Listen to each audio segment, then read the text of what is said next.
کس کے اعتبار سے؟ مفہوم انسان، مفہوم بشر کے اعتبار سے.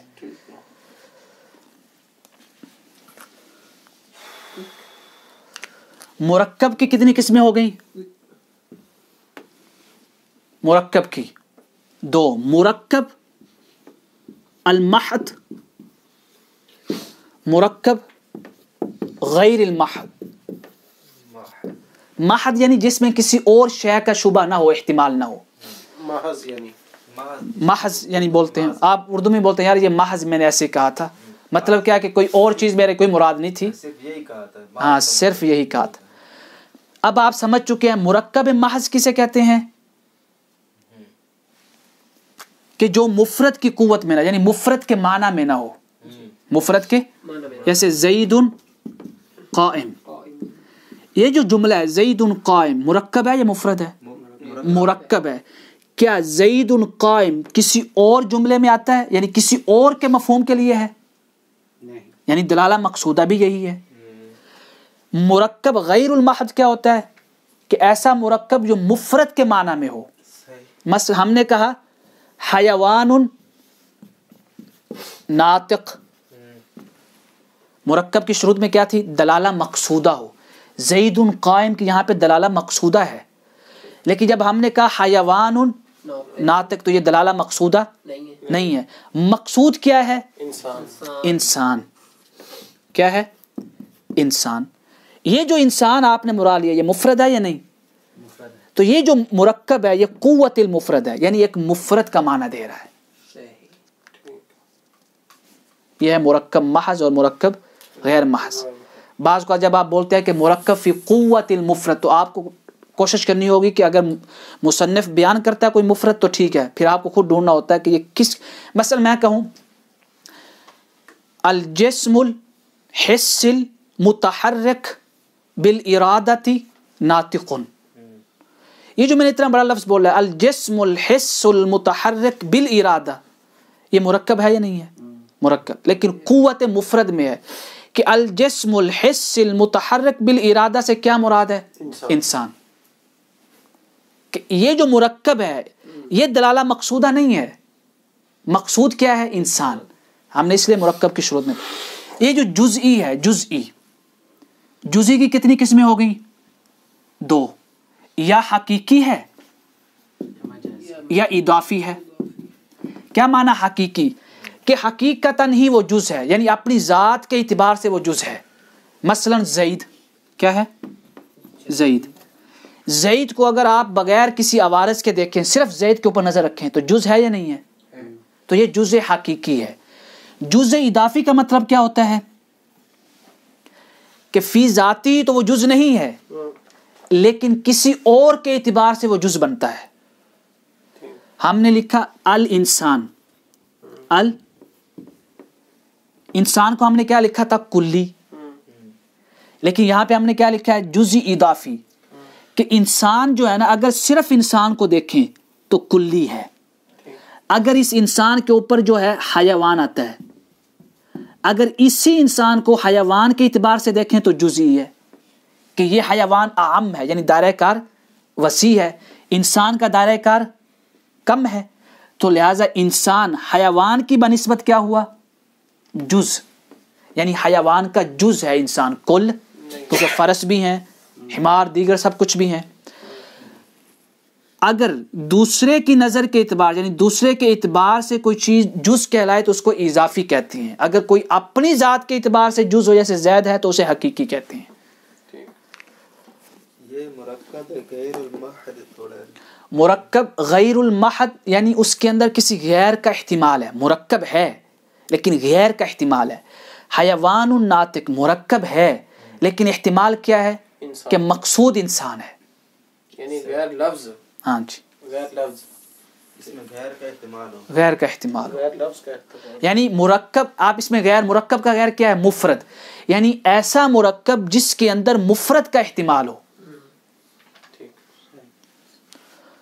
یہ ہے ساری تقسیم. یہاں پہ کوئی کوشچن ہو؟ یہ حقیقی اضافی ابھی تھوڑا سا اگر ہو سکے تو بتا دیں. جیسے پہلے بتایا تھا وہ تو لکھا ہے.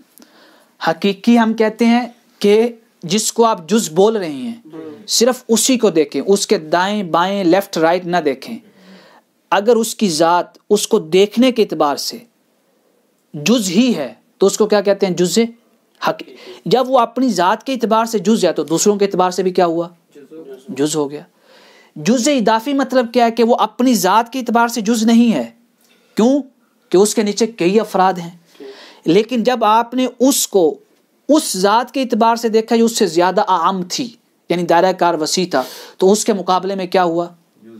جیسے مثلا کہتے ہیں یار آپ بہت بڑے عالم ہیں، ماشاءاللہ آپ بہت بڑے عالم. پھر ساتھ وہ کیا بولتا ہے؟ لیکن یار آپ فلاں کے مقابلے میں نہیں ہیں بڑے عالم. یہ کیا یعنی جب اس نے آپ کی ذات کو دیکھا تو کیا ہے؟ کل ہے کہ آپ بہت بڑے عالم ہیں یعنی. لیکن جب آپ کی ذات کا مقابلہ دوسرے کے ساتھ کروایا تو آپ جز ہیں دوسرے کے مقابلے میں. ٹھیک ہے. تو یہ جو آپ نے اس کی مثال دی انسان، ہاں جی، جزئی اضافی کی، ہاں جی. تو یہ انسان جز کیسے ہوا؟ کس چیز کا جز ہے یہ؟ انسان جز ہے حیوان کا. اچھا. ہم نے اس لیے اس کو اضافی کہا کیوں کہ انسان جز ہے بالاضافہ الی الحیوان، کہ حیوان کی طرف نسبت کرتے ہوئے دیکھیں تو انسان جز ہے. اگر حیوان کی طرف نسبت نہ کریں، صرف انسان کو دیکھیں، رائٹ لیفٹ اوپر نیچے نہ دیکھیں اس کو، تو کیا ہے؟ کل ہے، کیونکہ نیچے افراد ہیں. کیونکہ حیوان میں اقسام آ جاتی ہیں اور ادھر ہاں جی، تو اس کے اندر ایک قسم اور انسان ایک قسم کے سارے اسی اعتبار سے بتا رہے ہیں. ہاں جی، تو اس اعتبار سے کیا انسان جز ہے اضافی. لیکن فی ذاتی یعنی اپنی ذات کے اعتبار سے کل کیوں ہے؟ ہم نے کیا کہا تھا؟ کلی کون ہوتا ہے؟ کہ جس کا معنی ذہن میں آئے اور معنی کے نیچے کئی افراد ہوں. انسان، زید، بکر، عمر، پتہ نہیں کتنے انسان. یہ ہے.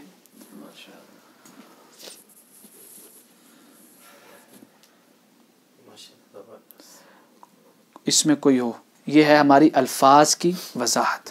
ایک بار کتاب سے پڑھاتے کبھی نہ سمجھ آتی یہ چیزیں. ہاں جی، الفاظ کی وضاحت، الفاظ کی اقسام، اس کو سارا آج کلیئر کر لیا. آگے ہم کیا پڑھیں گے کہ الفاظ کی جو ہم نے کہا تھا معانی کے اعتبار سے جو معنی ہے، خمسہ، جنس، فصل، نوع، عرض، یہ جو اقسام ہے اس کی وضاحت پڑھیں گے.